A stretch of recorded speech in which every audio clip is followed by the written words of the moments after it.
Hey, it's me, Saul. Welcome to the video. Today, I would like to have a conversation with you, a discussion, a one-to-one. Can we talk? Can I talk to you real quick?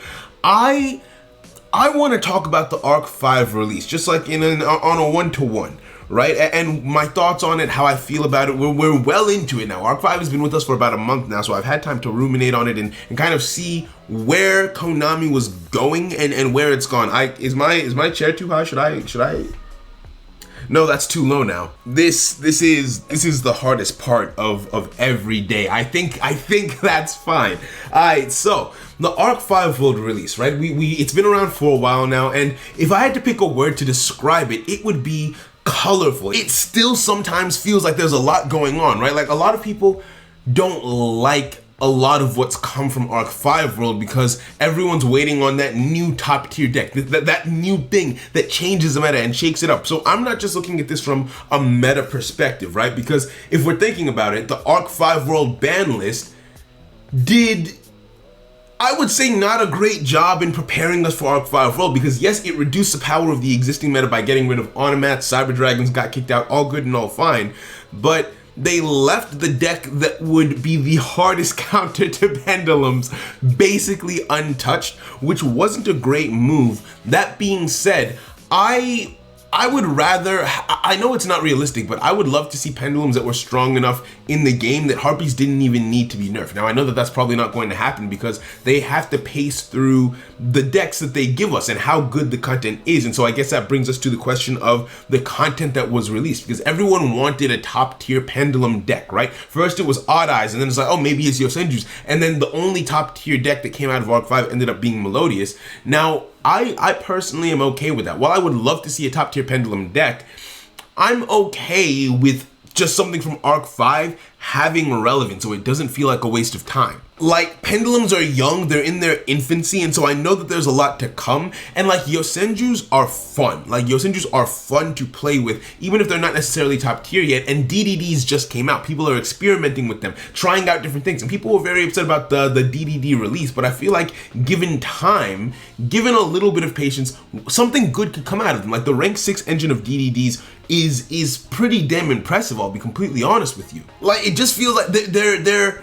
vibe about Arc 5 from the community seems to be mostly negative, but I've been having a lot of fun. Like, people were like, oh yeah, the Super Heavy Samurai support. I did a video where I said that I wanted to get Big Bang K or Big Bang K, whatever you want to call it, from the Super Heavy Samurai archetype, right? As their quote-unquote new boss monster, and people were like, why would you want Big Bang K? It's ass. And I'm just like, yeah, it's probably not what Super Heavy Samurai needed, but it's fun. Having one copy in your deck means that using the elephant, I call it the elephant, using the elephant, you can just tribute any monster and immediately have a 35k beater on the field, which is good. That's not a bad thing. And then they also have that blue ball, I forget the name, that can destroy everything on the field. Like, they got some fun stuff, but I don't know. No one, I guess it's not top tier, so it's not important, but I don't like that mentality. Like, I've been having fun. The Pendulum Summon Challenge was fun, where they gave you a scale of 1 and 8 for every duel for like a week. I grinded out so much XP, like, it was a fun time. And on top of that, quite a few, well, I don't know if I would say quite a few, but at least Eccentric made its way into a top tier strategy with Gaia and everything, and it's just a very good card all around.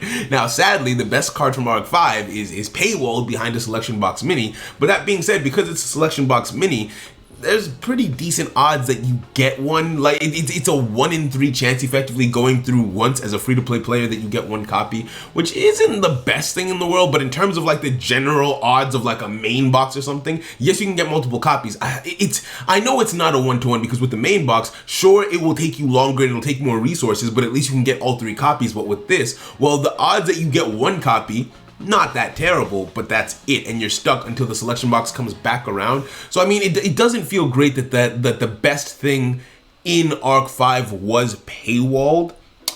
That being said, I'm someone who believes very strongly that the best way to be a free-to-play player in this game is to have multiple accounts, and during the Arc 5 release, if you made a brand new account, you got so much stuff. Like if you timed the creation of the new account properly, you could get one UR and SR Dream ticket from the previous campaign from the KCGT, then you wait 10 days, then you get another UR and SR Dream ticket from the Arc 5 release, not to mention the UR and SR Dream ticket that you get from the 4th anniversary campaign, and now we're getting another UR Dream ticket to celebrate the 25th anniversary of the manga. So like, as a free-to-play player, if you've kept your finger on the pulse of what Konami is doing and just like keeping an eye out for these things, or not even just keeping an eye out for what they announce, but like just having some preparation done in certain respects, that is so much utility. Like that is 4 UR Dream tickets, 3 SR Dream tickets if you took those exact steps. That is just insane to me, right? That is literally insane to me how much you can get out of a brand new account in Yu-Gi-Oh! Duel Links. So I understand that things being paywalled sucks, but then there's a lot that you can do for free. So it's kind of a counterbalance. They've been, I think, we want more, right? The nature of consumption is to want more, but actually looking at it on paper, it hasn't been that bad. Like even if you don't make a new account and you choose to stick with the main one, you still just got a brand new set of 2 UR Dream tickets and 1 SR, and like that is significant in my opinion, because one of those can go for like $100 if not more in terms of saving you gems and or money. Not to mention, they did another half-price gem sale, which is it's a time that I thrive the most. Like during Arc 5's release, as it were, during this month, I've been so swamped with grinding out gems on new accounts to make decks from older things, because like they extended the length of the sale as well. So now you can make Vendrid super easy at half price. You can make there's just a lot of staples, things that you can get, things that you can do at a very good price in this period, and that's like the 4th one that they've done this year, if I'm not mistaken. Like it's been see, here's the thing. I love making videos, but I've been doing so much grinding during this period for things like that we're doing in the community and like in the Discord and everything, that like thinking about it, it's exhausting, but it's only even possible because there's a degree of generosity, because I know that there's a sentiment that, oh, the cards that are half off in the half price gem sale should just always be half off, but that's not how a business works. Like if you owned a business and you made a product 5 years ago and every now and then you did a sale for it, would you, the very fact that there's a demand that still exists for it means that those things are still relevant, and so would you just always want to make less money? Like it's just, so I don't think that they should always be half off, or I would love it if they were, but I don't think that it's a realistic thing to ask for, because the fact that we're asking for it means that there's a demand, which means that just the fact that the cards are old doesn't mean that there isn't still value in them, which means that money is still there to be made. Like it's I don't know, it's just life. it's just life. So I'm just glad that they did as many of the half price sales as they did this year. It just felt good, and getting one during the Arc 5 release also just felt pretty nice. Like this is all over the, like this is very much just like a discussion, like just me talking to you, talking to me, talking to you, right?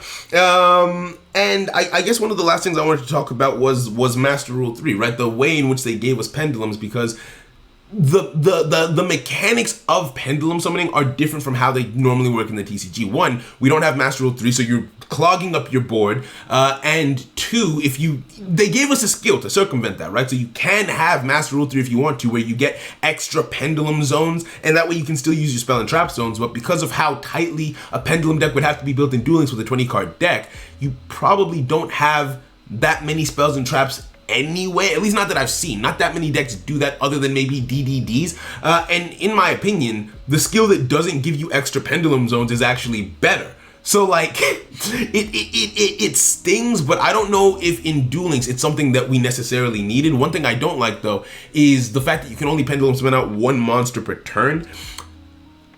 That being said, I kind of get it, because that would be, how do I put it? So if you're pendulum summoning from the hand, you can pendulum summon as many cards in your hand as can be summoned, which is great. But if a card is in the face-up extra deck or face-up in your extra deck, you can only get 1 of those cards out per turn.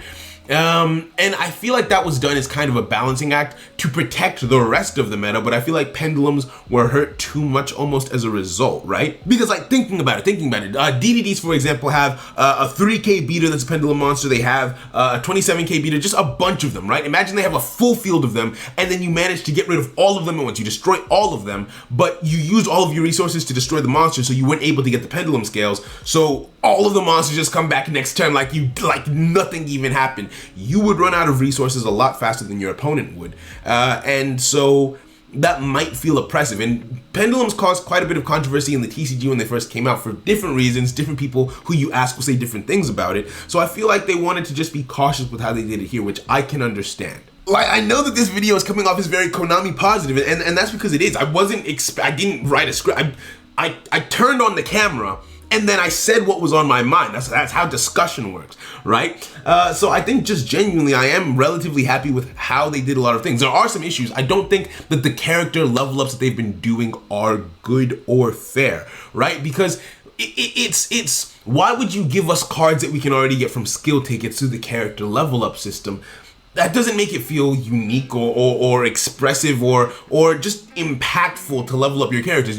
You want people to want to play an Arc 5 world and play with the Arc 5 characters. And in terms of skills, there's some interesting skills, but pendulums on their own aren't that crazy yet. Well, you could have killed two birds with one stone by making pendulums a bit more crazy, by giving them better level up cards and make people want to play an Arc 5 world more in order, to grind out the cool cards from the characters. Because as it currently stands, Arc 5 is largely a gem farm that once you're done farming the gems, there's not much else that you want to do with anything that you might have accumulated. The newest boxes haven't been that meta impactful, and I mean, with most summoning mechanics that come out, I played Duel Links on and off since it came out, so I don't know the full impact that synchros had on the meta when they first came out, but I remember when XZs first came out, and I don't think that they were that impactful early on as well, right? Like the first XZs box didn't hit different in the way that a lot of people wanted it to. So I'm willing to be patient, and plus the box wasn't all bad. We got Ebon.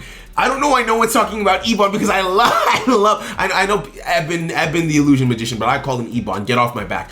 I love that card so freaking much. Just off of the hype of that alone, forgiveness. I'm okay with it. Plus Melodious. Melodious ended up being top tier. It's not a pendulum archetype, but hey, it's new. Now the structure deck that came out with Arc 5, it was like training wheels, like a teach me to pendulum something, teach me TCG almost, right?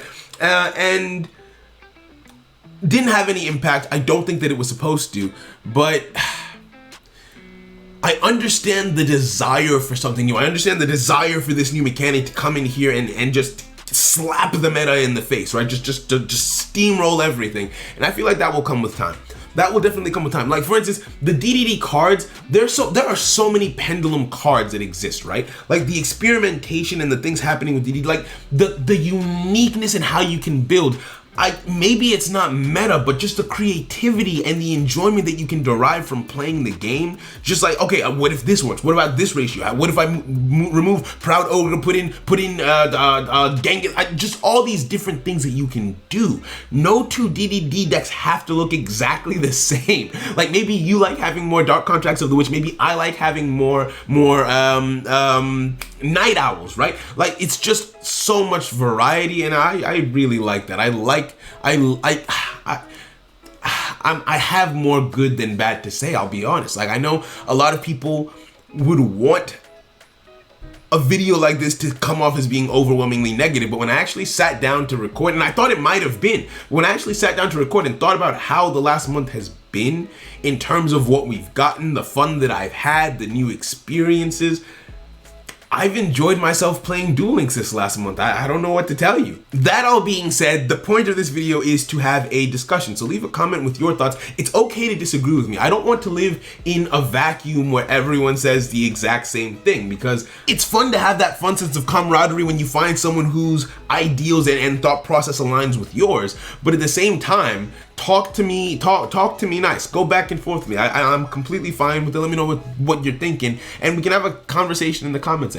That being said, I think that's all that I have to say on the topic, on the matter. I hope you have a fantastic day. I hope you enjoyed listening to my somewhat rambly thoughts. I'm sorry this wasn't more organized. Did I already tell you to have a fantastic day? Bye.